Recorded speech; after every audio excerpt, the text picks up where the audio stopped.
حالات جیسے بھی ہوں جناب، جو مرضی ہو جائے، جیسی مرضی مشکلات آ جائیں، ہم حضور کی ناموس کے لیے غازی صاحب آپ کے مشن پر، آپ کے نعرے کے ساتھ جو آپ نے دنیا سے جاتے ہوئے لگایا، اس کے ساتھ تعدب مرد کھڑے ہیں۔ جی میری طبیعت خراب ہے، میں لندن علاج کرانے جا رہا ہوں۔ میں نے کہا ادھر آ، جنہوں نے آزادی کی جنگیں لڑنی ہو، جن کے پاس مشن ہو، جن کے اندر قوم کا درد ہو، ان کو تو سارے ڈاکٹرز کے پینل میں بیٹھ کے کہا علامہ صاحب اگر آپ اپنے آپ کو آرام نہیں دیں گے تو آپ کی کمر کی درد مزید بڑھتی جائے گی اور اس پہ تکلیف پیدا ہو جائے گی اور ہمیں آپریشن خراب ہونے کا ڈر ہے۔ تو بابا جی نے کہا پھر تم کیا چاہتے ہو؟ انہوں نے کہا ہم چاہتے ہیں آپ مکمل آرام ریسٹ کریں۔ بابا جی نے کہا ریسٹ کو کیا کہتے ہیں؟ اس نے کہا جی ہم چاہتے ہیں آپ آرام کریں۔ بابا جی نے کہا آنکھ کے لگ جانے کو آرام کہتے ہیں۔ وہ کانسٹیبل دنیا کی ساری ایجنسیاں بھی مخالف ہوں اور آ کر کہہ دے غازی تو کہہ دے کہ میں نے ذاتی دشمنی کی وجہ سے مارا ہے۔ ابھی تو ایک ایک دھکا لگا ہے، کسی کے رونے نکل رہے ہیں، کوئی جناب کوٹوں کے چکر۔ میں نے کہا ہمارا شیر بھی تو رہا ہے 5 سال جی 5 سال، اور کسی نے جناب سنا بھی نہیں، بلکہ بعد میں جو تصاویر اور ویڈیوز آئیں ان میں بھی جناب مسکرا کر غازی صاحب کیا کہہ رہے ہیں کہ ممتاز حسین قادری حضور کی ناموس رسالت کے لیے ہمیشہ پرعزم ہے اور ہمیشہ رہے گا۔ یعنی جان دے دی، جان دی، اور کسی ایک حرف سے بھی واپس نہیں لیا۔ یہاں پہ تو جناب دن رات سافٹ ویئر اپڈیٹ ہوتے ہیں، صرف اتنی دیر اٹھانے کی بات ہے، کسی کا سافٹ ویئر اپڈیٹ ہو گیا، کسی کا بات ہو گئی۔ میں نے کہا اقبال نے کیا خوب کہا تھا، جس کا عمل بے غرض ہے اس کی جزا کچھ اور ہے۔ غازی صاحب نے اپنے عمل مبارک سے جب حضور کی ناموس پر پہرا دیا تو پھر غازی صاحب کی جناب ناموس رسالت کے ساتھ ساتھ غازی صاحب کے اس دن جس دن غازی صاحب نے اس ملعون کو واصل جہنم کیا تھا، پھر غازی صاحب کے چاہنے والوں نے غازی صاحب کے بعد بھی شمع نہیں جلنے دی۔ انہوں نے کہا شمع اب حضور کے دین کی جلے گی، شمع اب ناموس رسالت کی جلے گی، شمع اب ختم نبوت کی جلے گی۔ اس دھرتی کے اوپر اب کسی گستاخ رسول کی شمع نہیں جل سکتی۔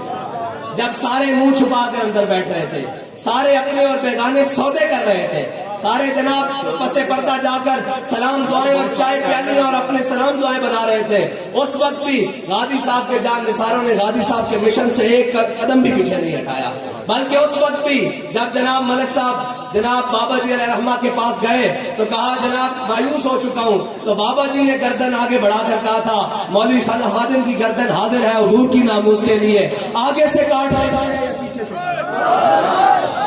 ہم بھی غازی صاحب کے مزار پر آ کر یہی کہنے آتے ہیں کہ حالات جیسے بھی ہوں جناب، جو مرضی ہو جائے، جیسی مرضی مشکلات آ جائیں، ہم حضور کی ناموس کے لیے غازی صاحب آپ کے مشن پر، آپ کے نعرے کے ساتھ جو آپ نے دنیا سے جاتے ہوئے لگایا، اس کے ساتھ تعدب مرد کھڑے ہیں اور اس عزم کے ساتھ کھڑے ہیں کہ ہماری گردن یہاں سے کاٹ لی جائے یا یہاں سے، آگے سے یا پیچھے سے، دائیں سے بائیں سے، ہم یہی کہیں گے کروں تیرے نام پہ جاں فدا، نہ بس ایک جہاں دو جہاں فدا، اور دو جہاں سے بھی نہیں جی بھرا، کروں کیا کروڑوں جہاں نہیں۔ یا رسول اللہ لبیک لبیک لبیک، یا رسول اللہ لبیک لبیک لبیک، یا رسول اللہ لبیک لبیک لبیک۔ اور شاہ صاحب جس طرف اشارہ کر رہے تھے کہ بعض لوگوں کو صرف ڈاکٹروں نے مشورہ دیا کہ آپ جناب آپ کی طبیعت ٹھیک نہیں ہے تو آپ جناب آرام کریں، تو وہ لوگ جو ملک کے جناب اپنے آپ کو قائد کہتے تھے، سربراہ کہتے تھے، ملک کے 2-3 بار وزیر اعظم منتخب ہونے والے، 3 بار وزیر اعظم منتخب ہونے والے، وہ بھی کہہ رہے ہیں جی میری طبیعت خراب ہے، میں لندن علاج کرانے جا رہا ہوں۔ میں نے کہا ادھر آ، جنہوں نے آزادی کی جنگیں لڑنی ہو، جن کے پاس مشن ہو، جن کے اندر قوم کا درد ہو، ان کو تو سارے ڈاکٹرز کے پینل میں بیٹھ کے کہا علامہ صاحب اگر آپ اپنے آپ کو آرام نہیں دیں گے تو آپ کی کمر کی درد مزید بڑھتی جائے گی اور اس پہ تکلیف پیدا ہو جائے گی اور ہمیں آپریشن خراب ہونے کا ڈر ہے۔ تو بابا جی نے کہا پھر تم کیا چاہتے ہو؟ انہوں نے کہا ہم چاہتے ہیں آپ مکمل آرام ریسٹ کریں۔ بابا جی نے کہا ریسٹ کو کیا کہتے ہیں؟ اس نے کہا جی ہم چاہتے ہیں آپ آرام کریں۔ بابا جی نے کہا آنکھ کے لگ جانے کو آرام کہتے ہیں،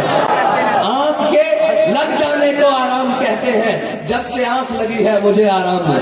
یا رسول اللہ لبیک لبیک لبیک، یا رسول اللہ لبیک لبیک لبیک، یا رسول اللہ۔ حضور سید عالم صلی اللہ علیہ وسلم عاشقان اوز خوباں خوب تر، خوش تر و زیبا تر و محبوب تر، ہاں یہ حضور کے عاشقی ہیں. قیامت تک جب حضرت بلال نے کہہ جو دیا یار کہ ارا برا کنت کرا کرائی کریم منت درا، اس کا ترجمہ حضرت حسان نے کر دیا کہ ذل مکارم فی آفاقنا اذا ذکرت وفینا بک یضرب المثل. یا رسول اللہ قیامت تک جب بڑی بڑی باتیں ہوں گی، بڑی بڑی کرپشن کی باتیں نہیں، جب بڑی بڑی دلیری کی باتیں ہوں گی، جب بڑی بڑی ریاست چلانے کی باتیں ہوں گی، جب عدل کی بات ہوگی، جب حکومت کی بات ہوگی، جب دلیری کی بات ہوگی، جب احسان کی بات ہوگی، جب منصف کی بات ہوگی، جب سچائی کی بات ہوگی، جب صداقت کی بات ہوگی، یا رسول اللہ آپ کی غلامت سے، آپ کی برکت سے آپ کے غلاموں کو قیامت تک پیش کیا جائے گا. اور جب کرپشن کی بات ہوگی، جب دو نمبری کی بات ہوگی، جب جناب بزدلی کی بات ہوگی، مداہنت کی بات ہوگی، پھر کیا کیا جائے گا؟ پھر جو آپ کی ناموس پر کھڑے نہیں ہو سکتے، جو آپ کے دین کے ساتھ کھڑے نہیں ہو سکتے، جو آپ کی امت کا بھلا نہیں چاہتے، جب بھی بات ہوگی ان کی بات ہوگی. لیکن کسی بھی حضور کے غلام کی یہ بات نہیں ہوگی کہ اس نے حضور کے دین کی جناب بدنامی کا سبب بنا ہے، بلکہ پھر تو یہ بات ہوگی کہ ہو کانسٹیبل دنیا کی ساری ایجنسیاں بھی مخالف ہوں اور آ کر کہہ دے غازی تو کہہ دے کہ میں نے ذاتی دشمنی کی وجہ سے مارا ہے اور یہ کیا ہے وہ کیا ہے، تو غازی صاحب یہی کہیں میں نے اس لیے مارا ہے کہ یہ میرے آقا و مولا کا دشمن ہے، اور ہمارا ایک ہی اعلان ہے کہ تیرے دشمن نال میری دشمنی تے میرا ہر سجن تیرے واسطے. یا رسول اللہ